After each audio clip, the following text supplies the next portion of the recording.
अस्सलाम वालेकुम, मेरा नाम है डॉक्टर अब्दुल कदीर खान और आज हम नी फ्लेक्शन के अकॉर्डिंगली हम बात करेंगे कि आया कि फिजियोथेरेपी की हेल्प से किस तरीके से नी की जो फ्लेक्शन है उस चीज़ को हम इम्प्रूव करते हैं। उसके अंदर हमारे पास कुछ एक ऐसी बेसिक एक्सरसाइजेज होती हैं जिसकी मदद से हम नी की जो फ्लेक्शन होती है वो हम इम्प्रूव कर सकते हैं। अब इसके अंदर होता इस तरह से है कि जो फिजियोथेरेपी है बेसिकली उसके अंदर 3 ऐसी बेसिक एक्सरसाइजेज आती हैं, जिसके अंदर सबसे पहली बात यह है कि आपने एक्टिव असिस्टेड एक्सरसाइजेस करवानी है।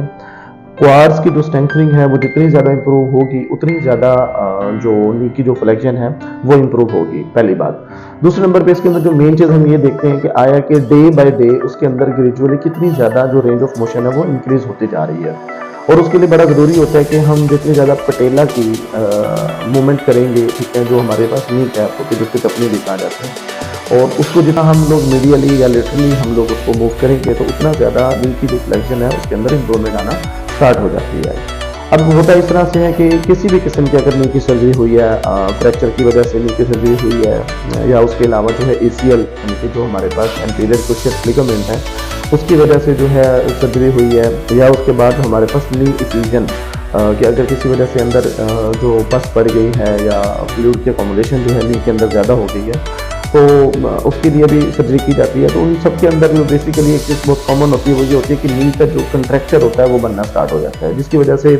जो नी होता है वो प्रॉपर फ्लेक्स नहीं होता, यानी कि वो प्रॉपर तरीके से बेंड नहीं हो पा रहा होता। तो उसके लिए बड़ा ज़रूरी होता है कि हम लोग आफ्टर द सर्जरी, तो मैं तो हमेशा अपने पेशेंट्स को ये रिकमेंड करता हूँ कि आफ्टर द सर्जरी आप डे फर्स्ट से भी फिजियोथेरेपी जो है वो स्टार्ट कर सकते हैं। उसमें होता इस तरह से है कि जो हमारे क्वाड्स मसल्स हैं बेसिकली वो वेस्टिंग में चले जाते हैं। वेस्टिंग में जाने के बाद जो है उनके अंदर जो मेन पावर होती है नी को फ्लेक्स करने की वो काफ़ी ज़्यादा रिड्यूस हो चुकी होती है। तो फिजियोथेरेपी जो है बेसिकली ये एक ऐसा तरीका इलाज है जिसकी मदद से हम नी की जो फ्लेक्शन है वो काफ़ी हद तक हम उसको इम्प्रूव कर लेते हैं। अब इसके अंदर होता इस तरह से है कि बेसिकली जो नी की फ्लेक्शन है वो थोड़ा बहुत टाइम तो लेती है, ठीक है, और ये मैक्सिमम जो होता है 4 to 6 वीक के अंदर हम इसकी जो इम्प्रूवमेंट होती है वो हम उसको बढ़ा लेते हैं। तो इसके साथ साथ अगर आपने भी किसी भी किस्म के हवाले से अपने बॉडी के पेन के हवाले से